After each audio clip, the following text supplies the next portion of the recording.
fokusnya sampai sekarang ini bagaimana untuk mengakomodir kebutuhan-kebutuhan teman-teman penyandang disabilitas. Nah, penyandang disabilitas di Yogyakarta ini memiliki potensi. Nah, kami punya gerakan pewujudan ekosistem inklusi untuk adalah mengeksekusi kebijakan-kebijakan yang ada. Bapak Presiden telah mensahkan sebanyak 7 peraturan pemerintah dan 2 peraturan presiden sebagai peraturan turunan amanah Undang-Undang Nomor 8 Tahun 2016. Dan ini adalah bentuk eksekusi bagaimana kebutuhan penyandang disabilitas saat ini adalah butuh kerja. Nah, untuk pekerjaan ada beberapa penyandang disabilitas yang diarahkan pekerjaan baik di BUMN, swasta maupun BUMD, ya kan, bahkan pemerintah juga. Nah, tapi untuk yang tidak diterima kerja secara formal, kita arahkan informal untuk menjadi wirausaha. Hari ini adalah adanya literasi keuangan penyandang disabilitas untuk mereka bisa melatih kemampuan keuangannya mereka sehingga bisa mendapatkan permodalan. Dan juga ada pelatihan untuk dengan mitra-mitra UMK bagaimana mereka bisa menghasilkan produk yang dicari dan diterima oleh masyarakat luas. Nah, hari ini dari 50 peserta, 70%-nya adalah Serikandi Yogyakarta. Artinya perempuan-perempuan dengan disabilitas saat ini kita bisa melihat bahwa perempuan disabilitas adalah mereka sudah mulai untuk mandiri. Nah, kita mengapresiasi hal ini. Maka mohon dukungannya, mudah-mudahan penyandang disabilitas harapannya adalah mereka bisa mandiri secara ekonomi sehingga mereka bisa memaksimalkan potensi mereka. Terima kasih. Oke, saya juga mengapresiasi kegiatan ini karena di Yogyakarta itu ternyata banyak sekali disabilitas, tapi juga di Yogyakarta banyak sekali sekolah-sekolah yang inklusi ataupun SLB yang menampung anak-anak disabilitas ini maupun anak-anak yang mempunyai kekurangan IQ-nya. Nah, dengan kegiatan ini jadi mereka bisa tahu bahwa dari atas atau dari Bapak Presiden melalui staf khusus disabilitas Mbak Angki Yudhistia itu memfasilitasi mereka yang ingin maju. Mereka juga harus mempunyai potensi yang ada. Jadi potensi ini harus dikembangkan dan kualitasnya juga harus dipertahankan. Kalau di Yogyakarta, di SLB Yogyakarta itu mereka sudah dilatih sebetulnya untuk menjadi mandiri.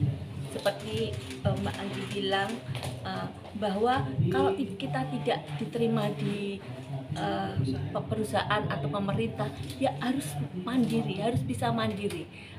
Karena bagaimana juga dunia itu kejam ya.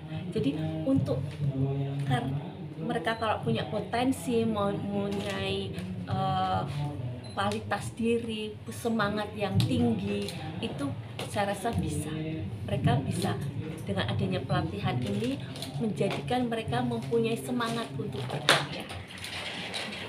Pertanyaan, Bu Angki, itu ada target nggak di tahun 2023 atau 2024 gitu untuk program-program yang literasi digital untuk teman-teman disabilitas, atau baik target jumlah maupun cakupan luasannya?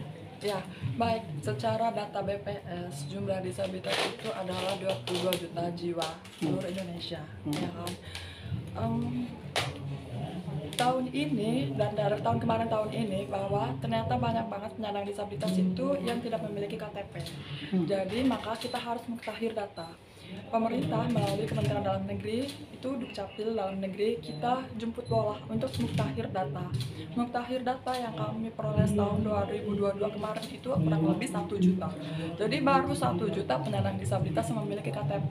2023 ini pendekatan kami dengan organisasi-organisasi untuk mutakhir data bahwa biodata dari pemerintah ini itu adalah agar kita mengetahui penyandang disabilitas itu ragamnya apa, sehingga pemerintah pusat dan pemerintah daerah ini punya data yang valid untuk bisa membuat program yang tepat sasaran.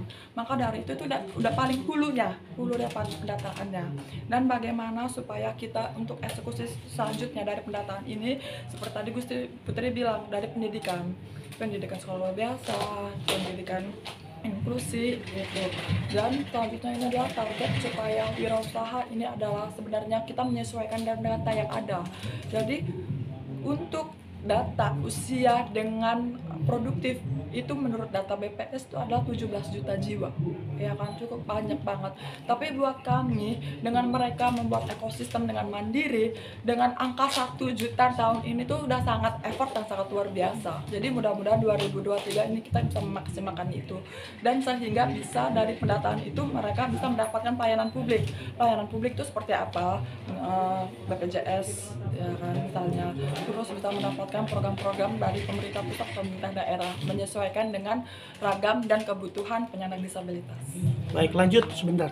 Gusti Putri, untuk DIY sendiri, seperti kata Bu Angki, ada layanan-layanan publik yang harus ramah pada disabilitas. Ya. Satu, itu kemungkinan pemerintah daerah akan melakukan apa? Kemudian itu yang pertama. Yang kedua, ada nggak model pelatihan bagi disabilitas yang khusus di Yogyakarta, misalnya disesuaikan dengan komunitas atau di ruangnya ada di Yogyakarta, ya istimewa dan segala macam. Monggo Gusti. Oke. Kalau untuk pelatihan-pelatihan di Yogyakarta itu sebetulnya sudah banyak sekali pelatihan-pelatihannya, baik itu di komunitas ataupun di SLB LSLB. Kalau yang memang mereka di usia remaja, anak sekolah, juga untuk pelatihan-pelatihan yang memang sudah dewasa, karena bagaimanapun juga kalau sudah melalui sekolah SLB mereka bebas, mereka ada di rumah, itu yang menjadi masalah. Makanya kita bisa menampung di dinas sosial sudah ada pelatihan-pelatihan itu, dan juga di Yogyakarta itu menang untuk sukarelawan yang disabilitas nomor 1 di Indonesia. Relawan-relawan disabilitas itu bisa menanggulangi bencana-bencana yang ada, itu Yogyakarta sudah menang loh Pak. Jadi memang kalau di Yogyakarta itu perkumpulan disabilitas sudah banyak, dan tentang Mbak Angki tadi tentang KTP itu kita juga sudah mengusahakan. Mungkin Yogyakarta yang terbanyak untuk KTP disabilitas. Yang menjadi masalah, banyak sekali disabilitas dari luar kota itu datang ke Yogyakarta, dan karena Yogyakarta banyak mengupayakan mereka daripada wilayah-wilayah lainnya. Oke, baik, terima kasih.